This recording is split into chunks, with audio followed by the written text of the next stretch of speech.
శివుడు శాపం వల్ల 1,000,000 ఆడవాళ్లు శిలలుగా మారారని మీకు తెలుసా? ఉనాకోటి గురించి విన్నారా? ఇది భారతదేశంలోనే అత్యంత రహస్యమైన ప్రదేశాల్లో ఒకటి. ఇది త్రిపుర రాష్ట్రంలోని ఘనమైన అడవుల మధ్య ఉంది. ఉనాకోటి అంటే కోటికి ఒకటి తక్కువ, అంటే 99,99,999 విగ్రహాలు అని అర్థం. ఇక్కడ కొండలపై భారీ రాతి శిల్పాలు చెక్కబడి ఉన్నాయి. వీటిలో అత్యంత ప్రసిద్ధి చెందినది సుమారు 30 అడుగుల ఎత్తైన శివుడి ముఖశిల్పం. ఈ శిల్పాలు వేల సంవత్సరాల క్రితం చెక్కబడినవని భావిస్తారు. కానీ వీటిని ఎవరు చెక్కారు, ఎందుకు చెక్కారు అనే విషయం ఇప్పటికీ మిస్టరీగానే ఉంది. ఒక పురాణం ప్రకారం శివుడు 1,000,000 దేవతలను ఇక్కడ విశ్రాంతి తీసుకోమన్నాడట.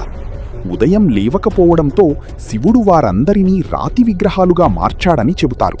అందుకే ఇక్కడ 1,000,000కి 1 తక్కువ విగ్రహాలు ఉన్నాయని నమ్మకం. మరో కథనం ప్రకారం ఒక శిల్పి ఒక్క రాత్రిలో 1,000,000 విగ్రహాలు చెక్కడానికి ప్రయత్నించాడట. కానీ సూర్యోదయం కావడంతో ఒక విగ్రహం తక్కువగా మిగిలిపోయిందని అంటారు.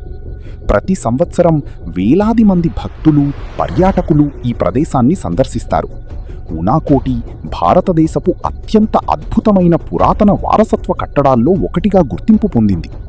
ఇంత పెద్ద రహస్యం ఇంకా ఛేదించబడలేదు. ఉనాకోటి గురించి మీ అభిప్రాయమేమిటి?